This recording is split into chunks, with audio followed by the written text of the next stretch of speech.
Bonjour à toutes et à tous et bienvenue sur ce petit opening Dragon Ball Super. On a la BT17 enfin, la BT17 qui a été repoussée à de nombreuses reprises, mais on va pas se mentir, maintenant qu'elle est là, on va essayer d'en profiter à fond. Donc nous, nous sommes sur l'ouverture de toutes ces cartes afin de vous apporter tout ça pour vous, chez vous, en livraison directement dans vos decks pour vous affronter à vos locaux. Donc la BT17, forcément nouvelle extension, nouveaux archétypes. Donc la BT17, évidemment la petite SPR bien sympa, qui introduit pas mal de nouveaux archétypes qui se basent beaucoup sur les unissons. Nous sommes vers la fin du bloc Unison Warrior et donc nous avons plein d'unissons avec la nouvelle capacité transmission. Donc la transmission, ça vous permet, lorsque vous avez un unisson qui a des marqueurs, lorsque vous le remplacez pour mettre un unisson plus puissant, eh bien, l'unisson qui va arriver par-dessus va transférer les marqueurs de l'ancien sur lui.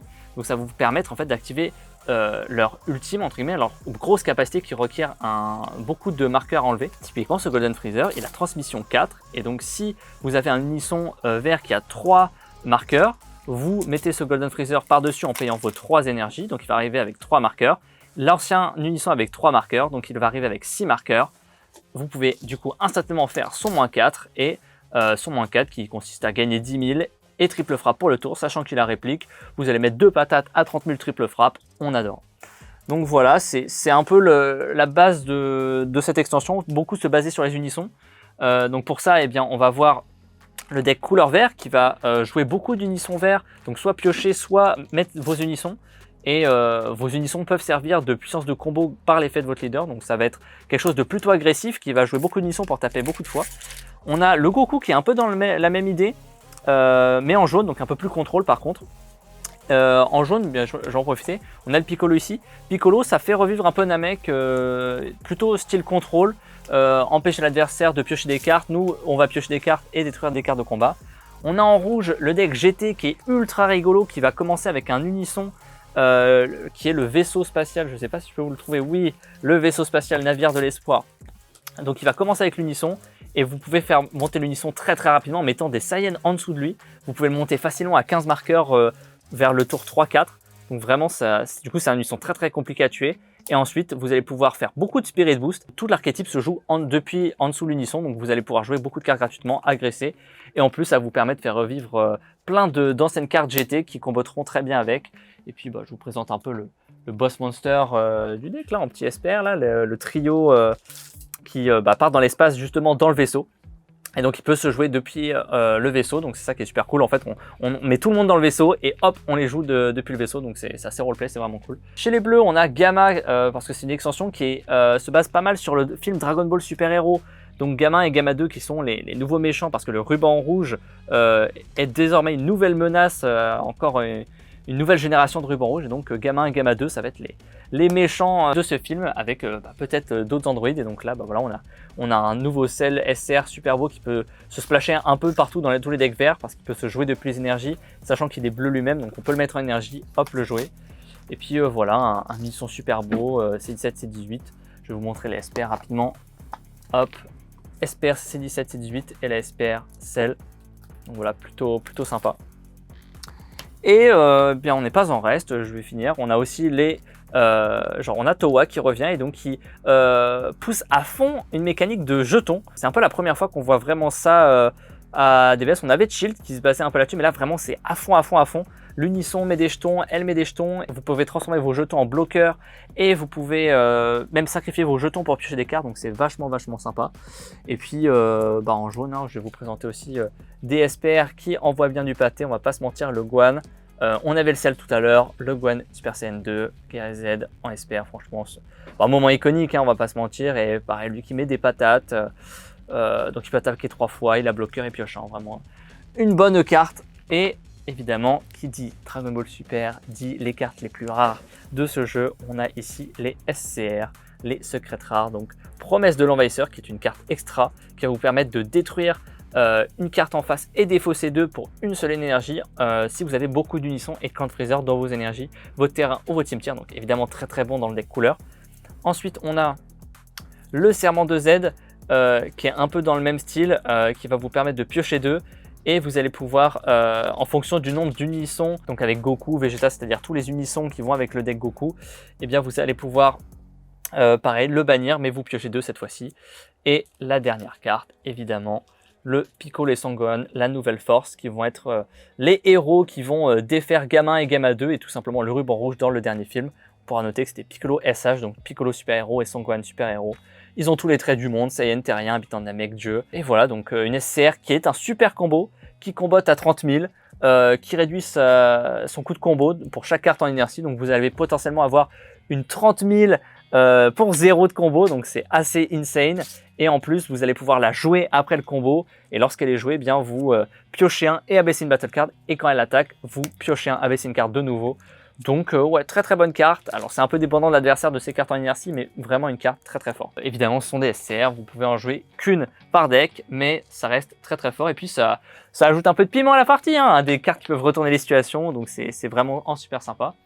Et voilà, donc la BT17, une très bonne extension, il y en a pour tous les goûts, hein. Vraiment, vous aimez les Android, let's go, vous avez du Freezer, vous avez un peu de GT, qui mine de rien était un bon animé, moi j'ai quand même bien aimé certaines parties de GT.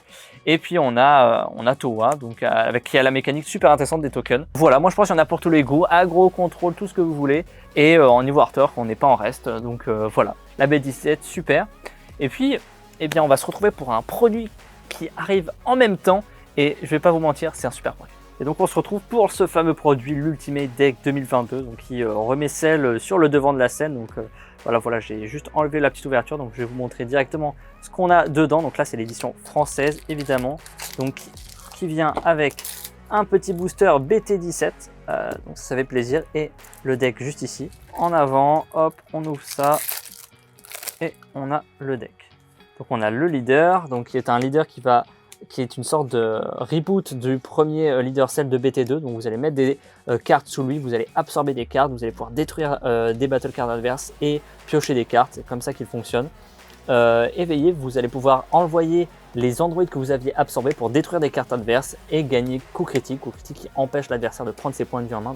C'est très très énervant, hein, Cell, voilà, toujours dans son délire de perfection. Donc on a l'Unisson qui est une nouvelle carte qui va vous permettre de tuto des androïdes et de les envoyer au cimetière.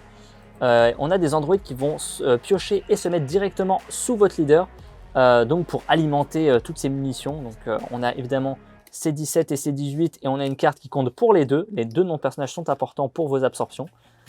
On a deux celles qui sont un peu similaires, donc qui sont des drop 1 qui vont pouvoir se jouer gratuitement si vous remplissez la condition. L'un va se jouer lorsque vous allez mettre KO une carte de combat adverse, et l'autre va se jouer si vous avez un unisson et que la zone de combat adverse est vide. Vous les jouerez en mode inertie mais sans payer leur coût d'énergie, ce qui est plutôt sympa pour économiser cette énergie.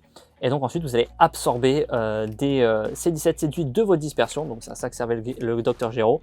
Vous allez évidemment, la première forme demande d'absorber C17 pour passer au stade 2 de Cell. Et donc, attends, je vais essayer de vous le trouver, le petit stade 2, hop, il est ici. Le stade 2 qui a 16 000 qui a barrière, donc qui est compliqué à gérer. Lorsqu'il est joué, vous allez piocher une carte, donc ça c'est super intéressant. Et en plus, vous pouvez repayer une seule énergie, vous absorbez C18 et ça vous permet de jouer le nouveau gros sel qui a 20 000 bloqueurs, qui peut empêcher sa destruction en enlevant 2 cartes d'en dessous de lui. Sachant que quand vous arriverez sur le sel 8, théoriquement vous avez 4 cartes en dessous, donc vous pouvez le protéger 2 fois. Ou son deuxième effet va vous permettre de le relever en activation combat, donc sachant que c'est un bloqueur, il peut bloquer 2 fois si vous voulez, ou alors vous pouvez aussi attaquer 2 fois, c'est-à-dire 20 000, effet, je me relève, et vous pouvez réattaquer, ou alors juste attaquer une fois, se relever, garder le bloqueur. Donc vous faites un peu ce que vous voulez, et puis voilà le petit sel, donc c'est un peu le boss monster, on va dire de mid-game, enfin le de mid-game, c'est un peu l'atout principal. Donc là on a une nouvelle carte qui arrive, qui va nous permettre de rejoindre une vieille SR BT2, donc reprint, qui pouvait commencer à être compliqué à trouver. Et donc cette carte là va vous permettre, si votre leader est Cell, de payer 5, donc là 4 plus les 1 qu'on doit payer au départ. Et donc ça va nous permettre de jouer un Cell ou un Cell Xeno qui se trouve sous notre leader, sachant que notre leader va absorber les androïdes de notre main. Et donc on va pouvoir jouer pour 5 n'importe quel Cell qui est sous notre leader. On va pouvoir jouer le Cell BT2 qui nous permet de forcer l'adversaire à choisir 3 cartes de sa main et à défausser toutes les autres. Donc ouais, vraiment très très bonne carte. Et donc ça nous permet également de jouer des Cell Xeno. Combo très marrant d'ailleurs, vous faites ça, vous invoquez le Cell Force Parfaite, l'adversaire passe à 3 en main Et si vous avez de quoi faire c'est le Xeno en même temps, eh bien l'adversaire avait 3 cartes, c'est le Xeno défausse 3 cartes en face, il n'y a plus de main et c'est le Xeno finit la partie. 2 boules foudroyantes, un contre staple. Vous noterez que tout est en foil, ça c'est la beauté des starter decks en français. Donc là 4 super combos site vide foil, très très bien. La reprint majeure de ce deck, le Freezer méchant charismatique qui est un contre-mise en jeu de BT10 qui commençait à valoir 10-20 €, donc on va pas se mentir, ça fait plaisir. Et donc si vous avez un unisson avec 2 marqueurs, vous allez pouvoir contre-mise en jeu, détruire une battle card qui a 7 d'énergie ou moins, donc 7 d'énergie c'est déjà très très gros. Donc ouais, une staple partout dans les decks qui jouaient des unissons. Donc là on en a 2, c'est très bien, et en plus on nous donne un unisson vert qui va évidemment comboter avec Freezer. Il nous permet de piocher des cartes lorsqu'on fait une union absorption, très très bon. Il monte en marqueur, il défausse, c'est tout ce qu'on aime. L'ancien drop 1 qui marche avec l'ancienne chaîne mais qui peut permettre de jouer la nouvelle chaîne. Un C17 contre-attaque qui envoie des androïdes au cimetière.